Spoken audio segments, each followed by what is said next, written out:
नमस्कार विद्यार्थियों, एक बार फर्स्ट सब्जेक्ट ज्योग्राफी। पिछली क्लास के अंतर्गत हम लोगों ने पढ़ा था भूपटल को प्रभावित करने वाले जो बल हैं यानी भू संचलन के बारे में, कि भू संचलन उसकी उत्पत्ति कहाँ से होती है? पृथ्वी के आंतरिक भाग से, और आंतरिक भाग से उत्पन्न होने के कारण इसको भू संचलन कहते हैं। सामान्यतः पृथ्वी में दो प्रकार की शक्तियां वो परिवर्तन का कार्य करती है, एक होती है आंतरिक शक्ति और दूसरी होती है बाहरी शक्तियां। आंतरिक शक्तियों का कार्य है धरातल पे विषमता को उत्पन्न करना, और बाहरी शक्तियों का काम है उनके द्वारा उत्पन्न की गई विषमता को दोबारा से समतल करने का। तो आंतरिक शक्तियां हैं उनको निर्माणकारी बल के नाम से भी जाना जाता है, और जो बाहरी शक्तियां हैं उनको विध्वंसकारी बल के नाम से भी जाना जाता है। इन दोनों शक्तियों को यानी आंतरिक और बाह्य शक्तियों को सम्मिलित रूप से एक विद्वान हुए थानवरी, और थानवरी महोदय ने इनको भूआकृतिक प्रकरण यानी जियोमॉर्फिक प्रोसेस है उसकी संज्ञा दी। उसके बाद हमने पढ़ा था भूपटल को प्रभावित करने वाले बल, उसके एक सारणी हमने बनाई थी। उस सारणी के द्वारा हमने डिवाइडेशन देखा। तो बलों को दो भागों में बांटा गया है, आंतरिक बल और बाह्य बल। आंतरिक बल के फिर दो भाग किए गए, पटल विरूपणी और आकस्मिक बल। तो इस प्रकार पटल विरूपणी बल के फिर दो भाग हुए, महादेशजनक बल, पर्वत निर्माणकारी बल। फिर महादेशजनक बल के दो भाग हुए, ऊपरी मुखी बल, अधोमुखी बल। ऊपरी मुखी बल के द्वारा उन्मज और अधोमुखी बल के द्वारा निमज। ठीक है। उसी प्रकार से पर्वत निर्माणकारी बल के दो भाग हुए, तनाव और संपीड़न। तनाव के कारण क्या होता है? भूपटल में विभंग होता है, और संपीड़न के कारण भूपटल में बंकन होता है यानी मुड़ जाता है। विभंग से क्या होता है? झटकने और भ्रंशन की उत्पत्ति होती है, और बंकन से क्या होता है? संवलन और वलन होता है। इसके बाद हमने आकस्मिक बलों को देखा। इसके अंतर्गत ज्वालामुखी, भूकंप है, भूमिस्खलन है, अवलांच आदि की घटनाएं होती है। तो ये तो हुए अंतर्जात बल। इसके बाद आते हैं बहिर्जात बल। बहिर्जात बल का विभाजन किया गया था अनाच्छादन। अनाच्छादन में दो को सम्मिलित किया जाता है, अपक्षय और अपर्दन को। अपक्षय वो तीन प्रकार से होता है, भौतिक, रासायनिक, जैविक, तीन प्रकार से। और अपर्दन है उसके कारक बहता हुआ जल है, हिमानी है, परिहिमानी है, नदी है, पवन है, सागरीय लहर है, ये इसके अंतर्गत शामिल किए जाते हैं। तो इस प्रकार से हमने इसका डिवाइडेशन देखा। आज हम इसके बारे में थोड़ा डिटेल से पढ़ेंगे कि अंतर्जात बल क्या होते हैं। तो एक नंबर में आता है अंतर्जात।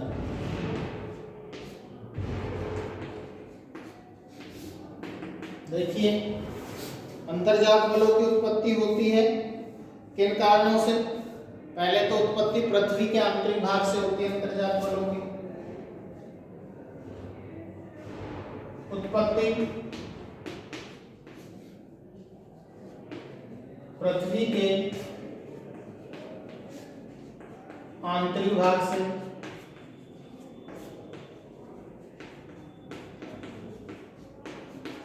ठीक है। और ये बल निम्न कारणों से उत्पन्न होते हैं।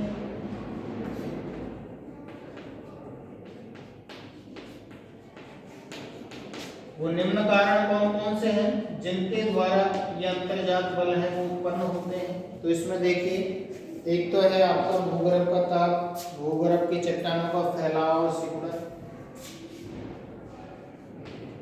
भूगर्भ का ताप, भूगर्भ की चट्टानों का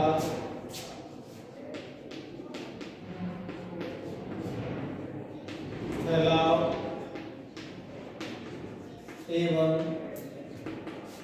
सिकुड़न। ठीक है।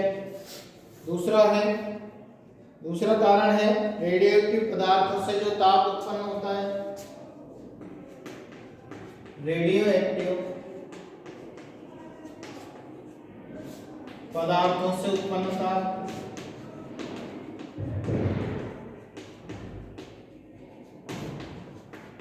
और अगला है संवहन धाराएं। ठीक है, संवहन धारा। आदि कारण हैं जिनके द्वारा भूगर्भ से अंतर्जात बलों की उत्पत्ति होती है। ठीक है, अंतर्जात बलों के द्वारा दो प्रकार की धरातल पे गतियां हैं या संचलन है वो उत्पन्न होता है। अंतर्जात बलों के द्वारा धरातल पर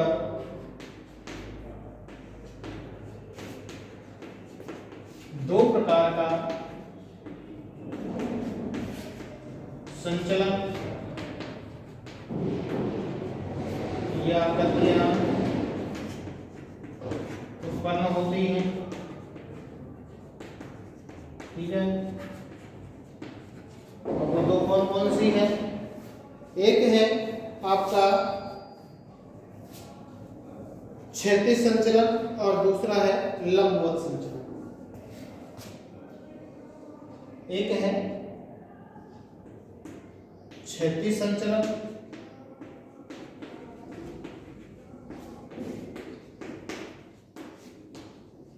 और दूसरा है आपका लंबवत संचलन। तो दो प्रकार की गतियां उत्पन्न हो गई अंतर्जात बलों के द्वारा। क्षैतिज संचलन, क्षैतिज का मतलब है धरातल के समानांतर प्रवाहित होने वाला बल। ठीक है, उसको कहते हैं क्षैतिज संचलन या गति। दूसरा होता है लंबवत संचलन। लंबवत संचलन के अंतर्गत इस प्रकार से वर्टिकल, बिल्कुल धरातल के साथ समकोण का कोण बनाते हुए, उसको कहते हैं लंबवत संचलन। इस प्रकार से एक होता है क्षैतिज धरातल के समानांतर, एक होता है धरातल के बिल्कुल समकोणीय स्थिति में, उसको कहते हैं लंबवत संचलन। तो अंतर्जात बलों के द्वारा दो प्रकार की गतियां हैं उत्पन्न होती है। आगे है, इन गतियों के द्वारा धरातल पे अनेक प्रकार के स्थल रूप और आकृतियों का निर्माण होता है। इन गतियों के द्वारा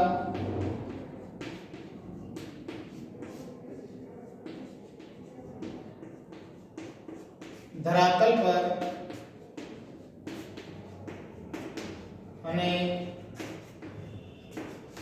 स्थल रूपों व आकृतियों का निर्माण होता है।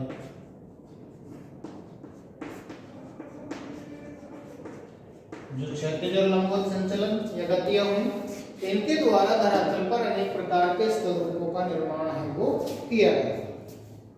ठीक है, अब हम देखते हैं कि शैल पिंडों में दो प्रकार के बल हैं वो कार्यरत होते हैं।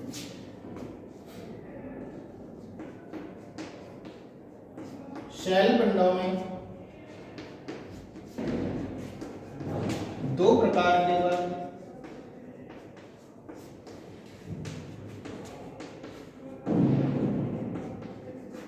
कार्यरत होते हैं। जो शैल पिंड है चट्टानों के कण हैं, कौन कौन से हैं? एक है स्पर्शीय बल और दूसरा है संचारित बल।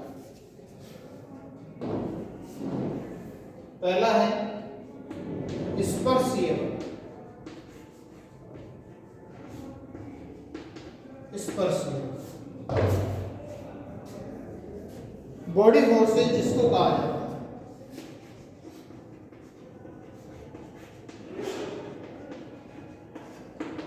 स्पर्शीय बल क्या होता है? शैल पिंडों में दो प्रकार के बल। पहला है स्पर्शीय बल। स्पर्शीय बल के अंतर्गत क्या होता है कि शैल कणों के ऊपर, जो चट्टान कण है इनके ऊपर स्पर्शीय बल का प्रभाव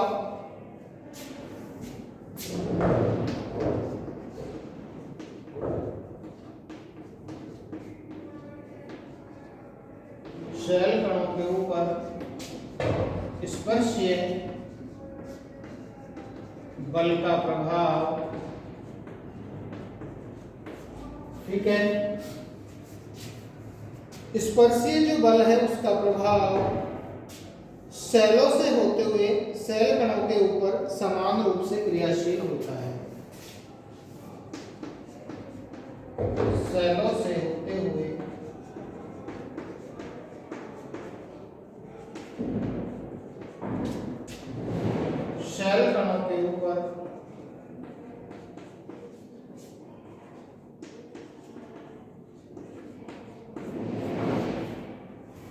समान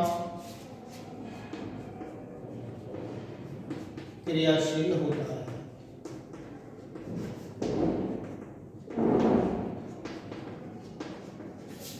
ठीक है, सेलों से होते हुए सेल कणों को। अब है यह बल एक कण से होते हुए दूसरे कण में संचारित नहीं होता है। यह बल एक कण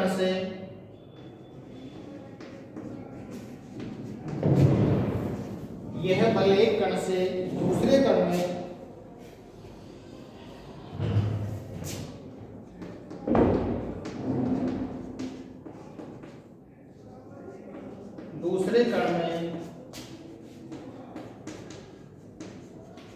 संचारित नहीं हो। ठीक है, पहला है स्पर्शीय बल। ये सेल कणों के ऊपर स्पर्शीय बल का प्रभाव सेलों से होते हुए सेल कणों के ऊपर समान क्रियाशील होता है, लेकिन एक कण से होते हुए दूसरे कण में संचारित नहीं होता, इसलिए इसको कहते हैं स्पर्शीय। दूसरा है आपका संचारित बल, जिसको ट्रांसमिटेड फोर्सेस कहा गया है।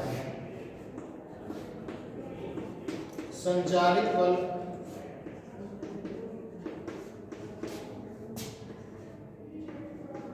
Transmitted force. ठीक है, संचारित बल क्या होता है? वह बल जो कि संचारित वह बल जो कि सेलों के एक भाग से उत्पन्न होकर सेल कणों के बीच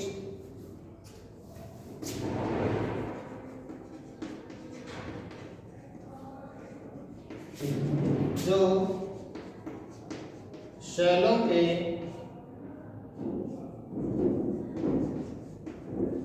एक भाग से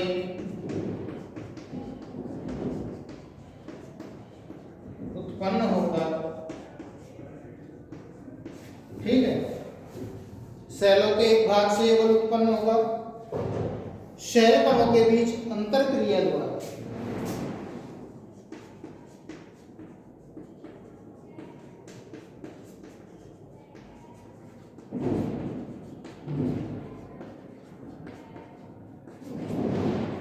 सेल कणों के बीच अंतर क्रिया द्वारा किसी दूरस्थ बिंदु की ओर संचारित होते हैं। किसी दूरस्थ बिंदु की ओर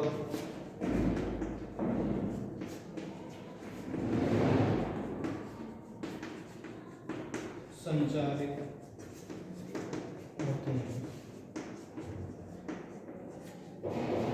ठीक है, ये है संचारित बल। ये सेल कणों के एक भाग से उत्पन्न होता है और एक भाग से उत्पन्न होकर सेल कणों के बीच में अंतर क्रिया करता है और उस अंतर क्रिया के द्वारा किसी दूर के बिंदु की ओर संचारित हो जाता है। तो इसलिए इसको संचारित बल के नाम से यानी ट्रांसमिटेड फोर्स के नाम से भी जाना जाता है। तो ये हो गया स्पर्शीय बल और दूसरा है संचारित बल।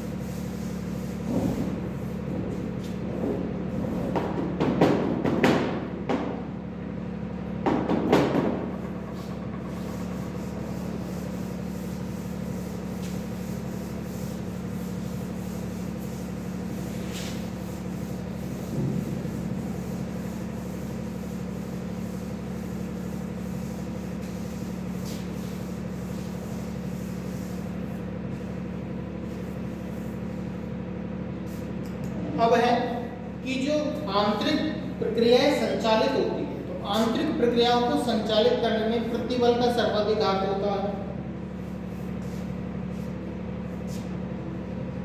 आंतरिक प्रक्रियाओं को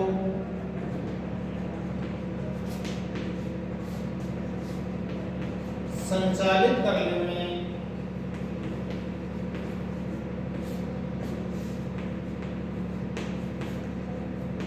प्रतिबल का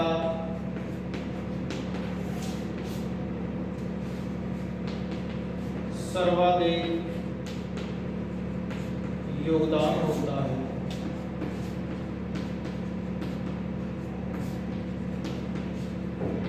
ठीक है, कि जो आंतरिक प्रक्रियाएं संचालित होती हैं उसके अंतर्गत प्रतिबल का सबसे ज्यादा योगदान है। अब ये प्रतिबल क्या होता है इसको हम देखेंगे।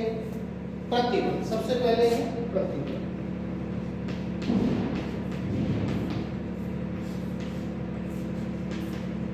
स्ट्रेस कि प्रतिबल क्या होता है, बल के विरोध में लगने वाला बल जिसको प्रतिबल कहते हैं, कि प्रति इकाई क्षेत्र में वह बल जो सेल पिंडों के अंतर्गत उसके धरातल के आर पार है वो कार्यरत होता है। ठीक है, प्रति इकाई क्षेत्र में वह बल प्रति इकाई क्षेत्र में वह बल जो तो प्रति इकाई क्षेत्र में वह बल जो सेल पिंडों के अंतर्गत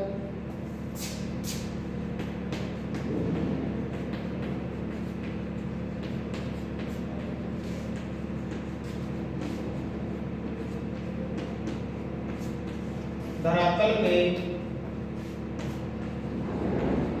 आर पार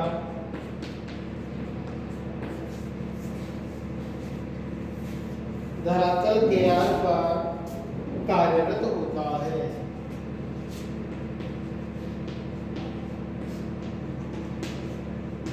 ठीक है, वो प्रतिबल प्रति इकाई क्षेत्र में वह बल जो सेल पिंडों के अंतर्गत धरातल के आर पार कार्य करता है वो प्रतिबल कहलाता है। जैसे हम देखते हैं कि 1 वर्ग सेंटीमीटर क्षेत्र है, जैसे उस 1 वर्ग सेंटीमीटर क्षेत्र के ऊपर हमने ठीक है 2 किलोग्राम भार रख दिया, तो 2 किलोग्राम भार रखने से क्या हुआ, उस क्षेत्र में कितना प्रतिबल उत्पन्न होगा, 2 किलोग्राम प्रति वर्ग सेंटीमीटर प्रतिबल है वो उत्पन्न होगा। 1 वर्ग सेंटीमीटर क्षेत्र के ऊपर ठीक है 1 वर्ग सेंटीमीटर क्षेत्र हो गया, इसके ऊपर 2 किलोग्राम का भार रखने से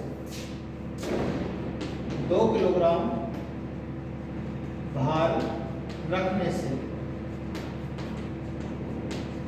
क्या होगा, हमने 1 वर्ग सेंटीमीटर क्षेत्र के ऊपर 2 किलोग्राम भार रख दिया, तो 2 किलोग्राम भार रखने से क्या होगा, 2 किलोग्राम प्रति वर्ग सेंटीमीटर का बल उत्पन्न होगा। 2 किलोग्राम प्रति वर्ग सेंटीमीटर का बल उत्पन्न होगा। ठीक है, ये प्रतिबल है। तो इस प्रकार से कि प्रति इकाई क्षेत्र में वह बल जो कि सेल पिंडों के अंतर्गत धरातल के आर पार कार्यरत होता है वो प्रतिबल कहलाता है। प्रतिबल है वो 3 प्रकार के होते हैं। ठीक है, प्रतिबल 3 प्रकार के होते हैं। कौन कौन से होते हैं देखिए। पहला है इसके अंतर्गत प्रतिबल के अंतर्गत एक है ज्वारीय प्रतिबल जिसको कहा जाता है। ज्वारीय प्रतिबल टाइडल स्ट्रेस। ज्वारीय प्रतिबल क्या होता है, जब ज्वार आता है तो महासागर का पानी है उसका खिंचाव होता है चंद्रमा की तरफ, तो जल और स्थल दोनों ही खिंचते हैं, लेकिन जलीय भाग है वो अधिक खिंचता है। तो ज्वार जल और स्थल दोनों को प्रभावित करता है। ज्वार के कारण जल व स्थल दोनों प्रभावित होते हैं। जल कैसे होता है कि महासागर का पानी चंद्रमा की ओर खिंचता है। स्थल कैसे होता है कि पृथ्वी है वो भी खिंचती है किसकी ओर, चंद्रमा की ओर। तो महासागर में यदि 1 मीटर ऊंचा ज्वार आ रहा है, पानी खिंच रहा है, तो पृथ्वी भी 0.2 मीटर है वो खिंचेगी। महासागर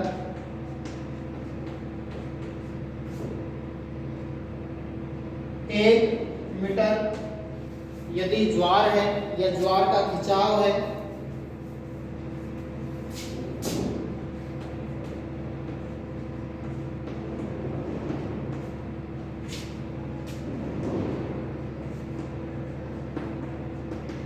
तो पृथ्वी पर है 0.2 मीटर होता है। ठीक है, तो पृथ्वी पर क्या होता है कि पृथ्वी भी 0.2 मीटर खिंचती है।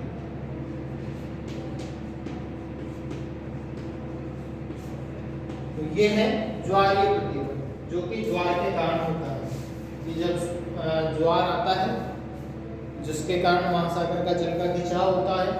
यदि महासागर के जल का खिंचाव 1 मीटर हुआ है, तो पृथ्वी में भी खिंचाव है वो 0.2 मीटर है। दूसरा है गुरुत्वीय प्रतिबल।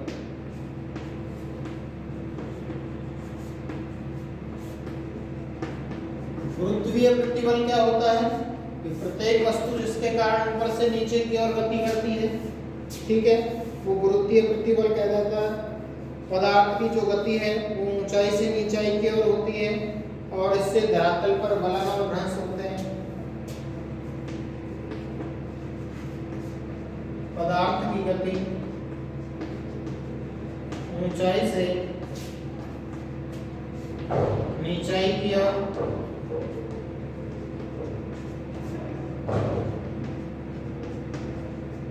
ठीक है, गुरुत्वीय प्रतिबल के कारण, गुरुत्व बल के कारण, जिससे क्या होता है आपके धरातल पर बलन और भ्रंश की उत्पत्ति होती है। इससे धरातल पर बलन व भ्रंश की उत्पत्ति होती है। ठीक है, तो ये हो गया गुरुत्वीय प्रतिबल। अगला है प्रतिबल का तीसरा प्रकार विवर्तनिकी प्रतिबल। विवर्तनिकी टेक्टोनिक स्ट्रेस इसको कहते हैं। विवर्तनिक प्रतिबल, विवर्तनिकी प्रतिबल क्या होता है कि विवर्तनिकी प्रतिबल है वो ये 3 प्रकार का होता है। 3 प्रकार कौन कौन सा है? विवर्तनिकी प्रतिबल का पहला प्रकार है एक है तनाव, टेंशन जिसको कहा जाता है। ठीक है, तनाव क्या होता है जब 2 शक्तियां विपरीत दिशा में कार्य करती है। टेंशन जब 2 शक्तियां हैं वो विपरीत दिशा में कार्य करती हैं तो वो तनाव बल की उत्पत्ति होती है और इसके कारण चट्टानों के टुकड़े हो जाते हैं। तो ये तो हो गया टेंशन यानी तनाव। दूसरा है आपका विवर्तनिकी प्रतिबल जिसको कहते हैं संपीड़न। संपीड़न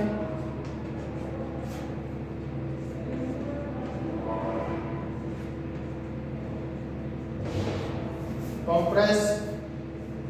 संपीड़न में क्या होता है? संपीड़न के अंतर्गत टेंशन के विपरीत 2 शक्तियां हैं वो एक दूसरे के आमने सामने कार्य करती है, जिसके कारण क्या होता है धरातल में बलन आदि की उत्पत्ति होती है, पर्वत आदि का निर्माण होता है। तो दूसरा विवर्तनिकी प्रतिबल है संपीड़न। ठीक है। तीसरा है अपरूपण, जिसको कहा जाता है अपरूपण। तीसरा प्रतिबल, इसको कहते हैं अंग्रेजी में शियर फोर्सेस। तो अपरूपण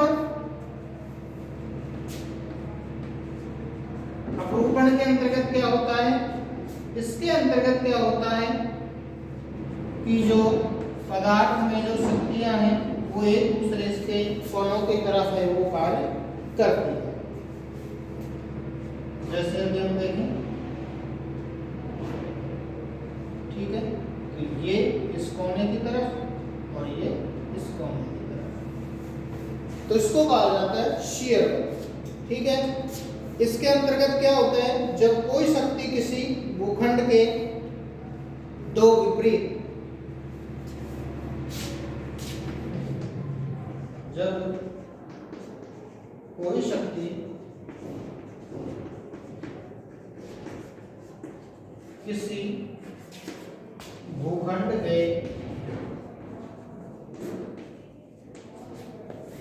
ठीक है, अपरूपण के अंतर्गत क्या होता है, देखिए कि कोई भी शक्ति है वो किसी भी भूखंड के दो विपरीत कोनों को विकीर्ण दिशाओं में, दो विपरीत कोनों को विकर्ण दिशाओं में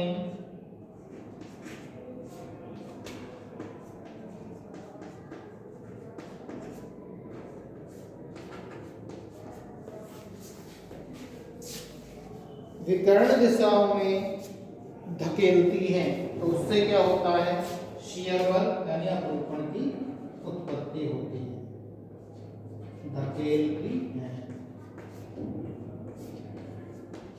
तो ये है अपरूपण, कि जब कोई भी शक्ति है वो किसी भी भूखंड के दो विपरीत कोणों को, ये इसके विपरीत ये कोण, उनको विकीर्ण दिशाओं में, ठीक है, विकर्ण दिशाओं में धकेलती है, तो उससे आपके अपरूपण की उत्पत्ति होती है। तो ये है विवर्तनिकी प्रतिबल का तीसरा प्रकार। विवर्तनिकी प्रतिबल तीन प्रकार के होते हैं, तनाव, संपीड़न और अपरूपण। तो ये हो गया।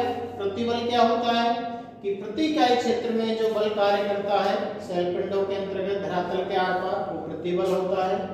प्रतिबल के तीन प्रकार हैं, ज्वारीय प्रतिबल, गुरुत्वीय प्रतिबल और विवर्तनिकी प्रतिबल।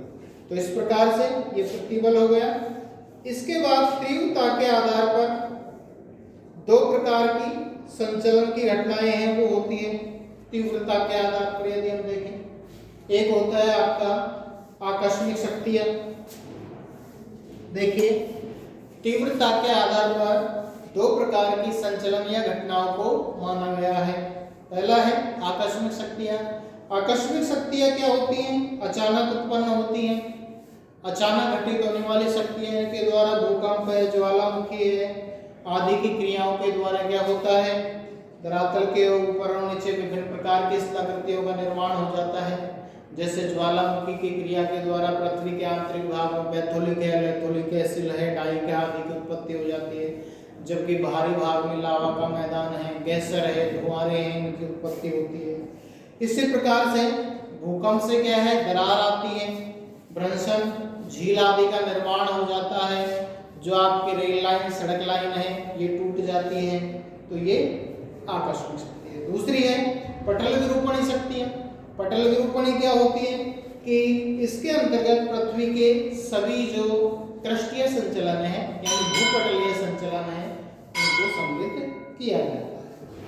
पृथ्वी के आंतरिक भाग में क्षैतिज और ऊर्ध्वाधर गतियों के फलस्वरूप अनेक प्रकार की विकृतियां भूपटल पर निर्मित होती हैं।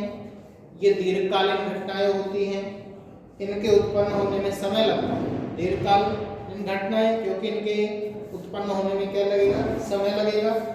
क्षैतिज बल के कारण धरातल पे क्या होता है, तनाव और संपीड़न।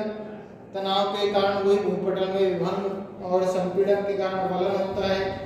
ऊर्ध्वाधर गतियों से उत्क्षेप और अवतलन की उत्पत्ति होती है।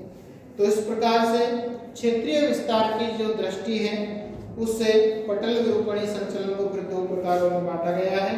एक तो महादेश जनक संचलन और दूसरा है पर्वत निर्माणकारी संचलन। तो महादेशीय संचलन जिससे महाद्वीपों की उत्पत्ति होती है, पर्वत निर्माणकारी संचलन जिससे पर्वतों की उत्पत्ति होती है। तो इसको पढ़ेंगे हम नेक्स्ट क्लास के अंतर्गत। धन्यवाद।